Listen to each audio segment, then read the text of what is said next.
Hello, and welcome to the Trusted Professional Podcast, provided by the New York State Society of Certified Public Accountants. I am Calvin Harris Jr., a CPA and Chief Executive Officer of the Society, and I am your host. This is a podcast provided by NYSSCPA, where I interview leaders in the accounting profession in New York and beyond, as well as those who influence this space. We help you connect, learn, and lead within the accounting profession. In this episode, we present a discussion with John Spatola, partner at Nawrocki Smith LLP, with a focus on emerging business tax issues, as well as experience in business valuation, forensic accounting, and dispute resolution services. But before we get to John, let's discuss the news of the day, starting with some news within the Society itself.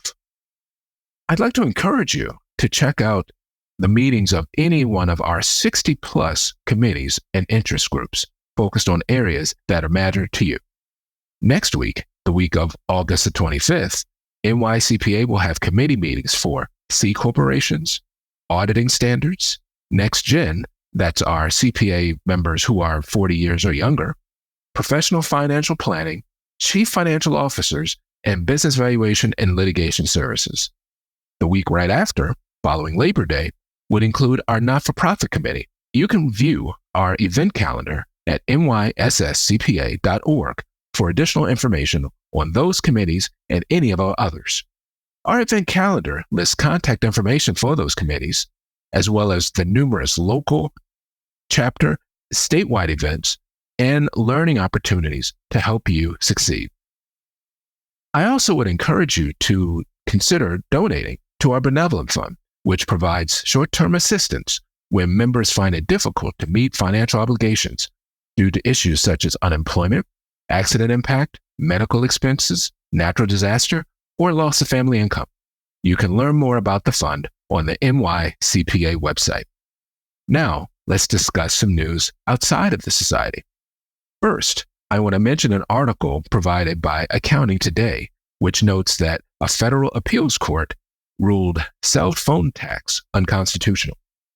In what expert called the biggest news in communication tax world in 20 years, end quote, the U.S. Court of Appeals for the Fifth Circuit recently ruled that the Universal Service Fund, or USF, a fee that appears on cell phone bills, is unconstitutional. From Toby Bagar, the senior communications tax specialist at Avalara, he noted in Accounting Today that, quote, the Fifth Circuit Court of Appeals determined that this assessment is legally a tax, which is significant and controversial. It would usually be categorized as a regulatory assessment and surcharge to customers. The Fifth Circuit determined that USF isn't a fee, but it's a tax, end quote. There will certainly be much more to come on this article and this topic, so please stay tuned. In some positive news for our pipeline, the PCAOB awarded a record number of student scholarships. The Public Company Accounting Oversight Board announced earlier this month that a record 676 scholarship recipients will receive $15,000 each for the upcoming year, the 24-25 academic year. That number is the largest in the history of the PCAOB Scholar Program. This scholarship amount increased as well from $10,000 previously to the current $15,000.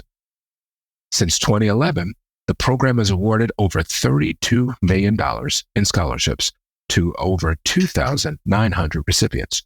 And this year, they expanded the reach to community college transfer students, as well as historically Black colleges and universities. Kudos to all of the students, and thanks to PCAOB in their efforts on enhancing the student experience. Another article via the Wall Street Journal notes that cooling July inflation could set the stage for a September rate cut by the Fed. Inflation has extended a number of cooler readings in July, sealing the case for the Federal Reserve to cut interest rates at its meeting next month. A sustained and broad inflation showdown provides the Fed with greater latitude to focus on shoring up any potential weaknesses in the labor market. As noted, in quote, the data was, quote, very encouraging and should give the Fed lots of confidence to start the easing process. no doubt we'll hear a lot more about this as the Fed gets closer to its meeting. Lastly, from the Journal of Accountancy, businesses with dubious ERC claims have another chance with the IRS. Once again, we have another article related to the Employee Retention Credit, a very, very popular topic. Essentially, the IRS will reopen its voluntary disclosure program, the VDP, which allows businesses to correct questionable Employee Retention Credit, ERC claims, at a discount. That was announcement 2024-30. Now, the revised VDP, which will end on November the 22nd of this year, allows businesses to repay improper ERC credit amounts less than 15% discount and allows them to avoid future audits, penalties, and interest. The terms are admittedly not as favorable as the first VDP, which included a 20% discount. This one is 15%. However, that VDP, which ended in March, resulted in over 2,600 applications from ERC recipients with disclosures totaling over $1 billion in credits. So no doubt the IRS is hoping for a similar sort of result for compliance. Now, the IRS will not charge program participants any interest or penalties on credits they repay on time. However, if employers cannot repay the required 85% of the credit at the time they sign a closing agreement, they will be required to enter into an alternative payment arrangement, such as an installment agreement, and then they may be required to pay penalties and interest related to that payment arrangement. So you can get that information from Accounting Today, but to qualify for the VDP, employers must supply the IRS with names, addresses, telephone numbers, and details about the services provided by any advisors or tax preparers who advised or assisted them with ERC claims. Essentially, the IRS has repeatedly said and repeatedly noted that unscrupulous promoters are behind many of the questionable ERC claims.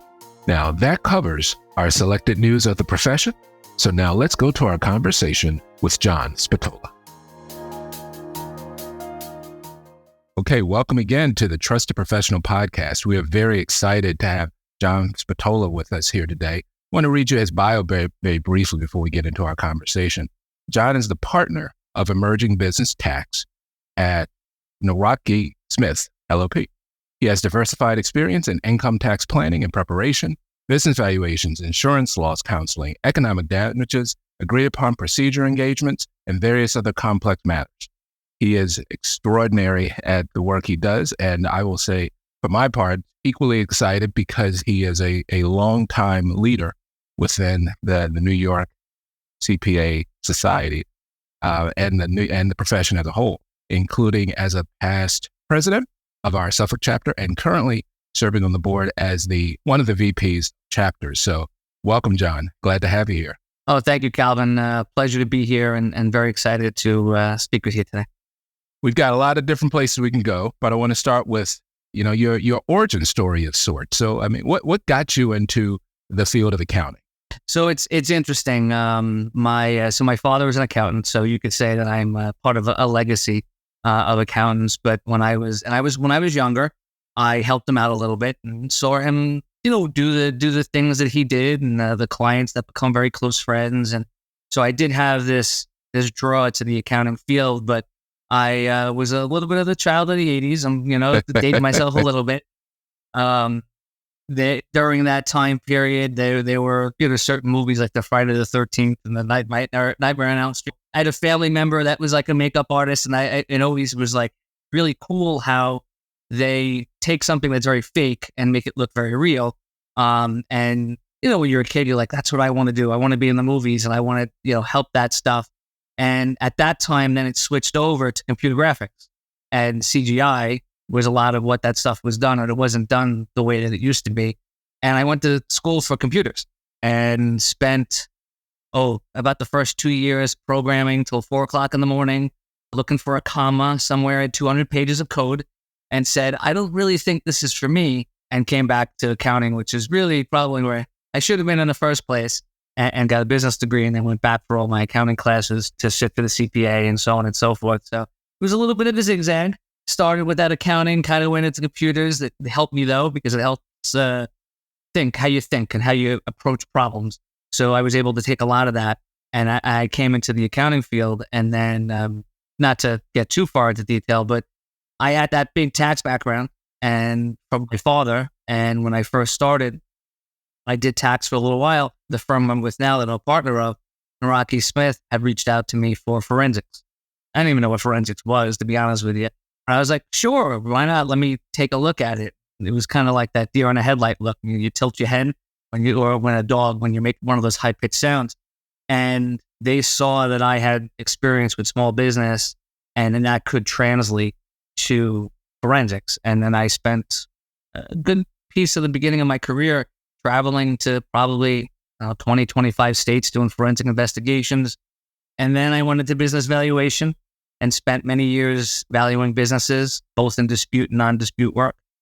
And then made my last stop, which was to take over the tax department here. And I still dabble in the valuation and the forensics, but it's not a full-time thing like it was earlier in my career. So it's interesting work, though. It is. And, you talk about all the places you got a chance to travel to. And I will admit, for the brief time I was doing forensic work, that was one of the things I enjoyed actually so much, was the chance to get out, because no one actually told me that when I was in school. That you could be an accountant, you could be a CPA, and it could actually lead to travel. So is it safe to say, of those three areas of clear expertise, that tax is your favorite, or is it really, love for all three? Where do they kind of sit for you? So that's a good question, right? They all have their positive. And what's interesting about the forensic is that you never really know what you're going to see. You have a lot of people that will look you in the eye and tell you something. And, right. The old Ronald Reagan, you told me, now show me. And I teach a forensic class at a local university here on Long Island. And I always, trust but verify, right? Okay, you told me, now show me type scenario. And it's very interesting work. The valuation is very interesting too, to put a value or a range of value on a business, to help a business owner, somebody that's built a business from scratch, right? It's like their baby that's grown up, and now they're trying to retire. And not everybody has that clear picture of, is it going to go to an employee? Am I going outside? Am I having a group of employees buy in? Am I selling to a PE firm? What does that look like? Very scary to people, and to help them through that process. And then on the tax end, a lot of people, you put numbers in boxes, and it's so much more than that. We are, not to play off, the trusted professional. Tell my clients, call me before you do something, not after. And I can help you plan and do it properly. And we have conversations like, should you buy real estate? And, what does that look like? And, we got to get a 401k plan in here, or are there employee issues? And we're helping them through that. And some of the clients become friends. And you have clients that you've known for 15, 20 years that are now more than just clients. On the valuation, on the forensic, they're more one and done. Right? They're not repeat. I mean, hopefully there's not repeat, especially if it's a fraud that went on. But on the tax end, you have repeat clients. You have people that are there and that you're going to be with, and you're going to help them hopefully from the very beginning when they first start out, and you're holding their hand just a little bit more to when they're selling, for 60 or 100 or whatever $1 million. So I like them. I like them all. They all have a special place in my heart. But I think predominantly right now I spend, I think the next X amount of years of my career will be predominantly on the tax end, although I still do the valuation and the forensic. It's just not full time. Gotcha. That makes a lot of sense. So one follow-up I'm curious about, though, when you made the switch from, I'll say from coding to accounting, that might not be the best way. But side note, though, one of the things I hear students complain about, or at least a perception, is that they think that accounting will be them just going through pages and pages, or really screens and screens of data, looking for just a problem here or there. But I think I may now, if I hear that again, and say, well, have you paid attention to what you might have to do for coding? But that's good. I appreciate your update there. So, you've seen lots of different parts of the profession, both in clearly the work you do and your excellent work with the society. I'm curious your thoughts. In terms of challenges, what do you see as our challenges within the accounting profession, or even beyond that? What do you see our challenges these days? I think that the biggest challenge is pipeline, is getting people into the profession. I think that there is just we have many stigmas that we have to get over. The first is, this stigma of, being in your office with your door closed and your blinds shut, and you got a pencil, a pocket protector, and you're just going away, going at numbers. You're an introvert. And people think, hey, that's what accounting is, or it's just tax, or it's just audit, that they don't even know what forensic accounting is. And I think a lot of the younger generation, they get guidance early on from people about other occupations, whether it be lawyers and doctors and so on and so forth. And, accounting is not as interesting to them. And I think that that's a challenge. I'm going to say that the elephant in the room that you're probably going to wince at. I think the 150 credit thing didn't quite help. That's a fair comment, though. No, because I have heard, I teach it at a university, a local university. I've heard some people within the profession say, even now that have CPAs, hey, if I had to do 150 back then, I don't know if I would have. Would I have become a lawyer instead of instead of an accountant? I think so. There's a challenge, whether it's perceived or real. I don't know. I just think that it's, the kids in college right now, they look at it as another year of school, more debt. So they're, it takes another year to get into the workforce, more debt. And then even the ones that are doing it, I think also the CPA exam itself. I think I'm surprised sometimes about some of my students who are getting the 50th year and aren't sitting. Say, why aren't you sitting? Really? This great thing. And yeah, because they're right there at that point. They're right there.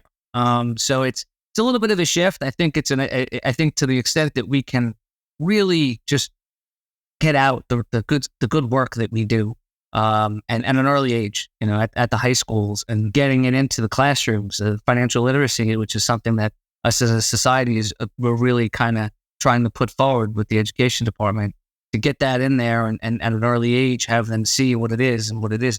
Because a lot of the times there are those just couple of things that happen in high school that, you get an exposure to something and then all of a sudden you want to kind of move forward in that direction. And I don't know if we have that in accounting. Some schools have departments in the high schools, but I think to the extent we can get to them early and then just get the message out about what we really do and how we're helping people. And, I'm on the phone more than I'm crunching numbers sometimes, some days, just right.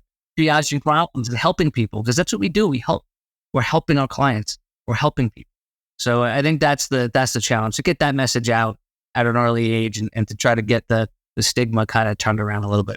I really couldn't agree more. And, as for, the whole thing, the stigma is tough. We're sometimes our own worst enemies.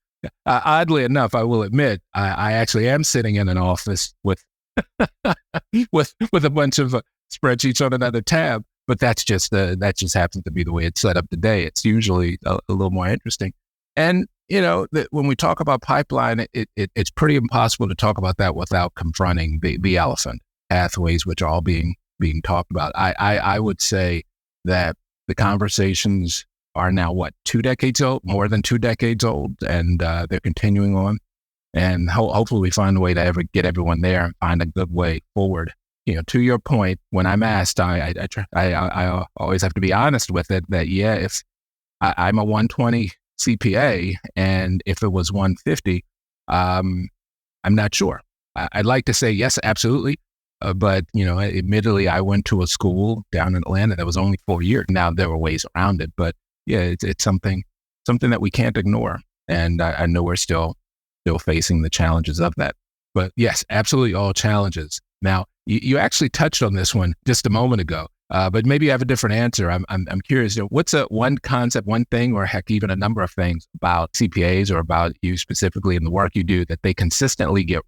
Wow, that they consistently get wrong. Yeah, I think that, again, it's just this thought process that we do is work with numbers, and they miss the people component of it, which is the most important piece. From a compliance end, obviously you got to be able to fill forms out right? That's the bare minimum of the occupation, but it's the consulting piece that people don't really talk about and they get wrong. They look at us as form fillers sometimes, rather than talking about really just the good consulting work that we do. And accounting has morphed so much, even in the time that I've been an accountant, and the consulting piece is so much more, and it's the value that you bring to the client.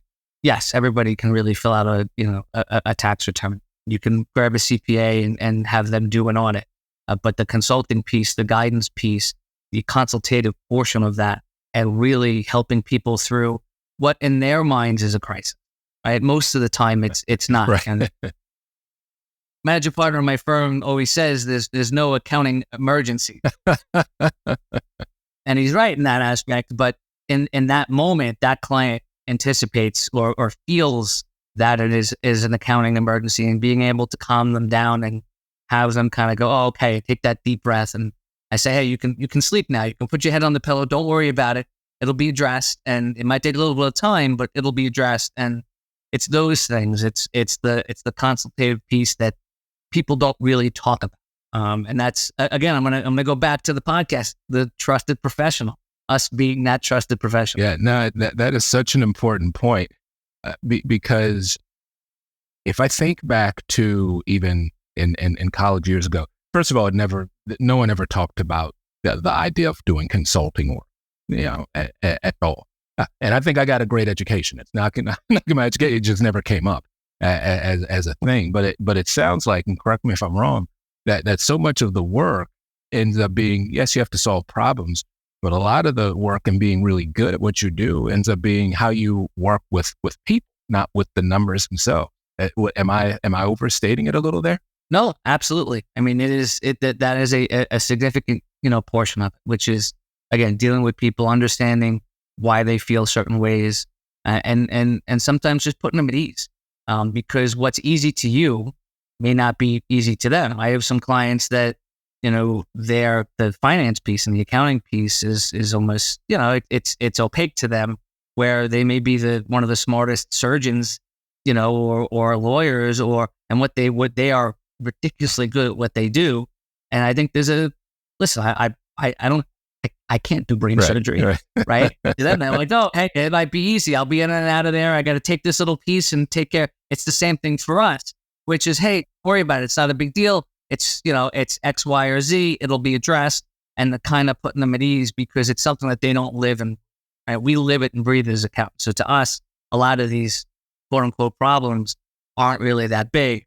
But to somebody that gets that notice or that phone call, or they have this problem, they're like, oh my God, the sky is falling type issue. So it's dealing with people and knowing how to deal with people. And listen, some of that comes with experience, obviously. And that's why it's have a really good mentor to, put their hand around you and kind of bring you up the ranks from that staff accountant, up to, partner or whatever level you're going to go to. Yeah, well, that's very true. I sometimes struggle to think of the number of people that I know of who mentored me, because you get all these nuggets as you go along the way on how to handle things. So if I could just dig a little deeper, I'm curious, out of all this may be a little tough. So, but from your various consulting jobs, which do you think was the most exciting? Now, I know enough about that kind of work that you might not be able to disclose certain details, but I'm curious, is there a job that when you think about it, you really think about, oh, this was one of the most interesting or one of the best consulting jobs I ever had? One come to mind for you? I'll just give you, I can give you one or two specific examples, probably from each arena that I worked in. On the forensic piece, very early in my career, we were doing an investigation. I was flown out to another state, and I was working with a retired FBI agent who it was his second job to do the forensic accounting, and we were working together. We were a team. He was with a different company. We had gone in on a tip. There was a whistleblower that had told us what was going on, but it was anonymous. We didn't know who the whistleblower was. So I got the rental car. I drove to the spot, and we went in all day, and we had bankers' boxes of documents. We're tearing through information. We're trying to find what we can, and we can't find it. And as the office closed, I left, and I went into the parking lot, and I had left the lights on in the car, the dome light. So the rental car had died. The battery had died. Now I had told the rental car company I'm waiting for them to come, and everybody from the office left except for one person. That one person was the whistleblower, and beside the car for 45 minutes waiting for the new rental car, and they were giving us a blow by blow of where to find what we were looking for. Oh, wow. they were mayors of, very high officials of places we were looking, at, so on and so forth. On the valuation end, we had valued a very famous family business. I don't even want to tell you the type of family business. No problem. It probably, because there's like less than 5 of them. Okay. No disclosure needed. But it was really cool. They had various different businesses, and we really went in. It was something that from my childhood I knew. So it was very interesting. We also had valued an artist, a musician who had passed away. We had to value all of his rights. So that was very cool. And then on the tax end, we've had so many really interesting, cool clients that have come through that I couldn't even name one. I'd be doing injustice to probably, a million other ones that we have. So they're all very interesting and different. The traveling on the forensics was really cool, especially when you're young, because you get to see a lot of the country. The valuation, we valued some very interesting businesses and stuff that I never thought. And then on the tax end, we just have some really good clients and really interesting industries that, you get to learn a lot about, which is really, really, really good. Yeah. Well, no, that's really, really fascinating. It's one of the areas I'm glad it gets a lot more discussion now than way back when I was in college. No one even said the word forensics or business valuation as an option, even though obviously it's been going on for quite some time. So side note, if I could give my quick, you reminded me of one story I had. You talked about the whistleblower. I once did a job for forensic. This is before really good software for voice recognition. So I'll say that, which someone might listen and say, well, why would you do that by hand? I'm old. So we're going back a little bit. So I was listening to tapes, audio of telephone conversations. There was a worry at the company that at the highest levels of that organization, there was theft occurring, multi-billion-dollar entity. So each person on the team, and I was more junior side, we all had a person. So I was responsible for the CFO. Colleague of mine was responsible for head of HR.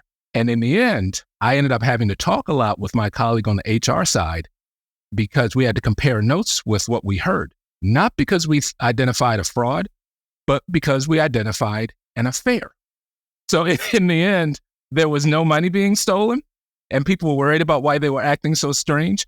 In the end, they were having an affair. Now, I have no idea whether they were terminated, but that was one case where the forensic work had nothing to do with numbers. We had to piece together that their worry was about having an affair. So sometimes you never know where the work will take you. I will share one other thing that was really, really funny. We had an investigation and it had to do with fraud, and we were going through on expenses that were we did not believe were appropriate, and there was a security expense, and it was really, really high, and it didn't look right.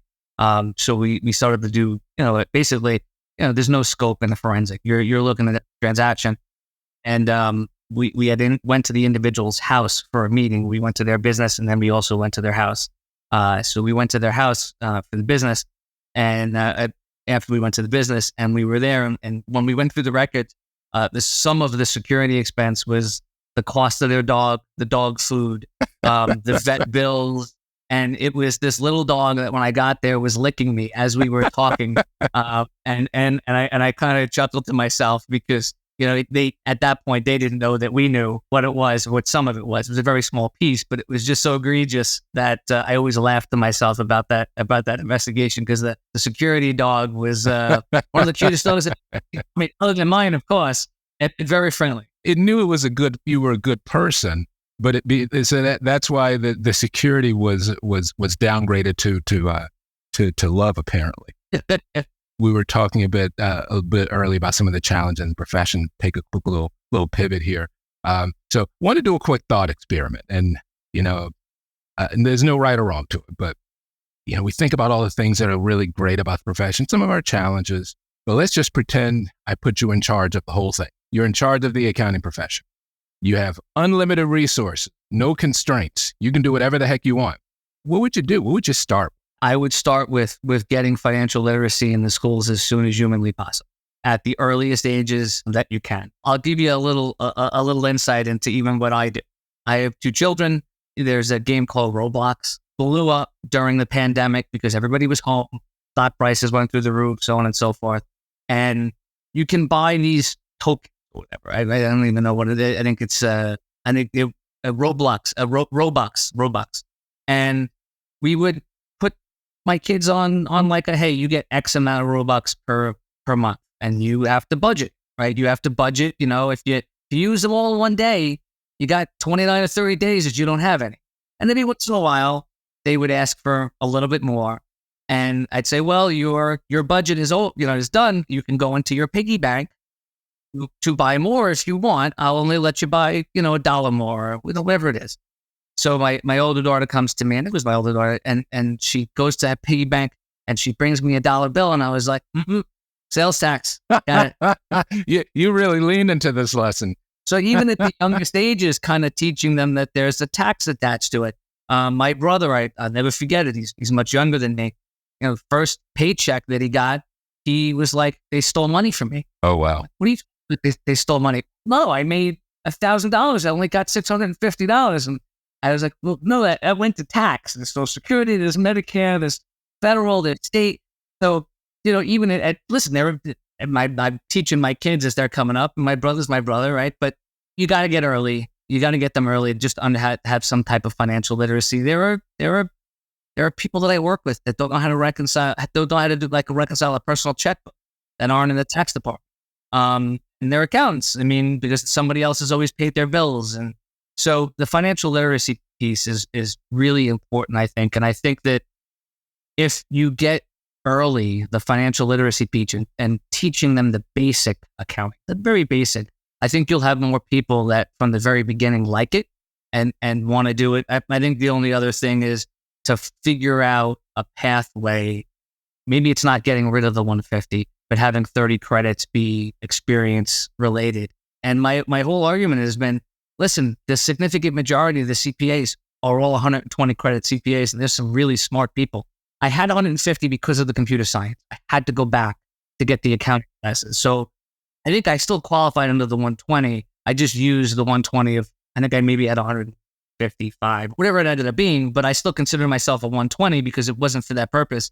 It was me switching midway and needing additional classes in accounting because of the approach that I took. But the significant majority are all 120, and that's a really good accountants, so that would be the other thing that I would say. A second pathway and really getting into the schools early, getting an accounting and a financial literacy program. I'm not having them wait until they get to college or listen, there's only a handful of high schools, getting in even to every high school. No, those are great ones. And, as you know, the New York State Society is a big advocate of financial literacy, financial education in schools, where we're hoping to get some sort of movement there and some activity there. And to your point, it certainly is a great thing for every community. And these are sort of things that those students tend to take home.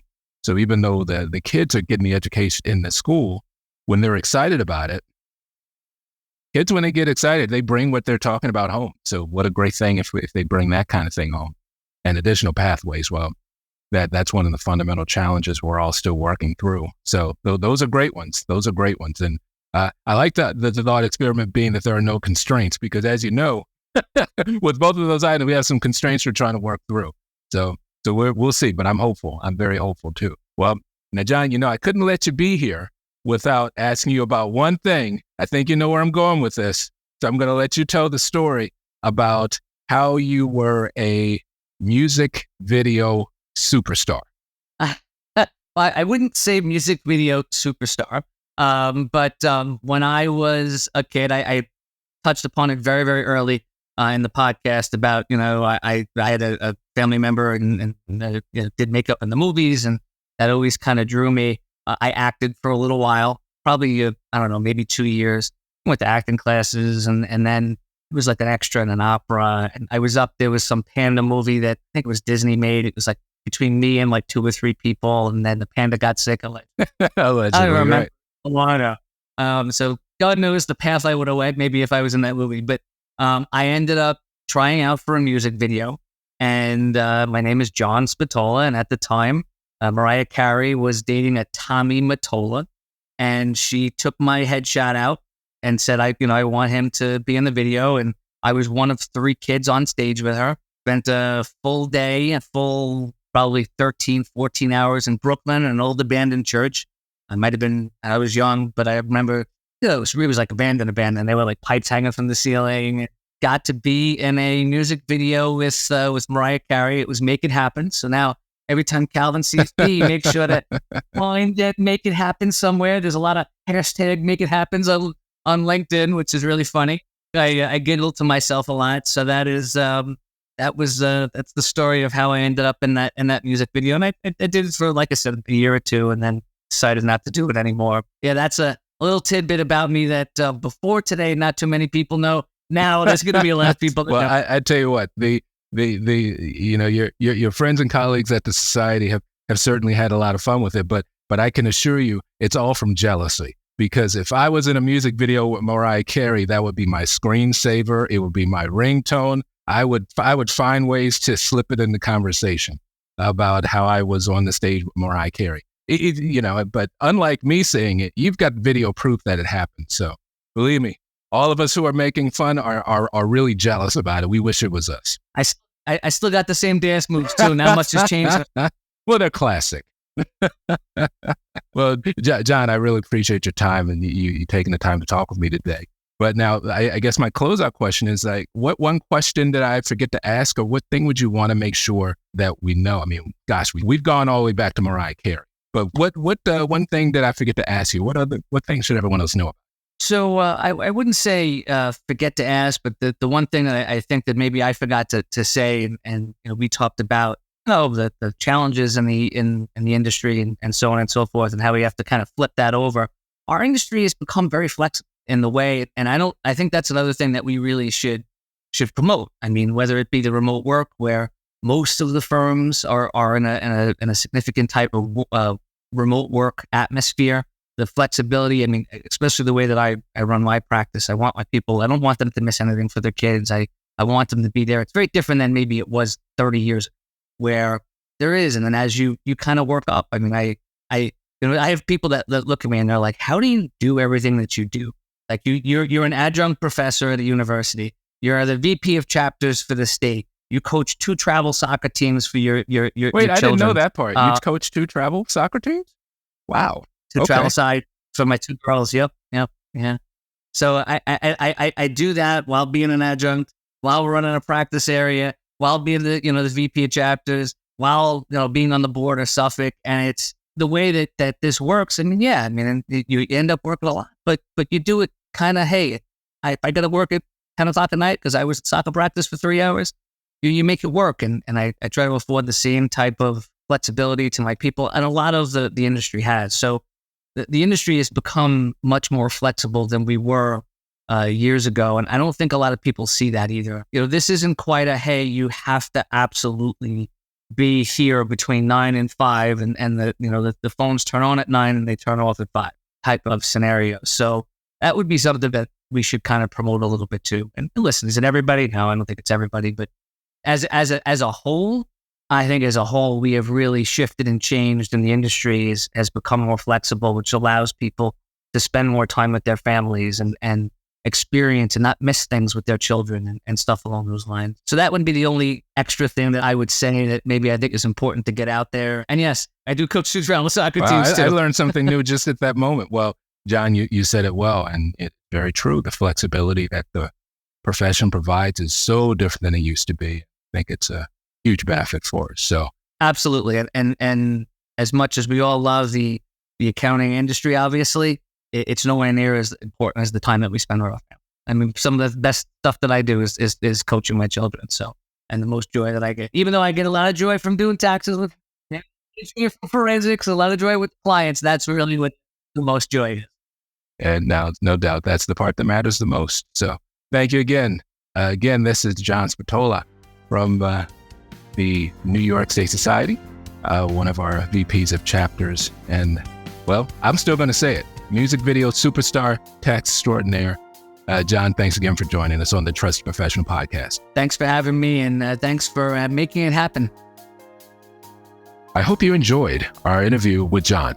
As you no doubt noticed, beyond his remarkable career, John has a very unique background, like so many CPAs and so many of our guests. but I'm glad that he's here with us as a CPA in New York and serving on the board of directors. With that said, thank you for joining us again on the Trusted Professional Podcast. If you liked what you heard, please subscribe now to get this podcast delivered to you when it's released. And of course, please do rate and review our podcast, as that helps us continue bringing episodes to you. In addition, if you aren't a current member of NYSSCPA, I ask you to join us and learn more about our events and activities at NYSSCPA.org and follow us on social media. Lastly, if you have any questions, comments, or suggestions, especially for possible guests, please email us at podcast@nysscpa.org. Thanks for listening.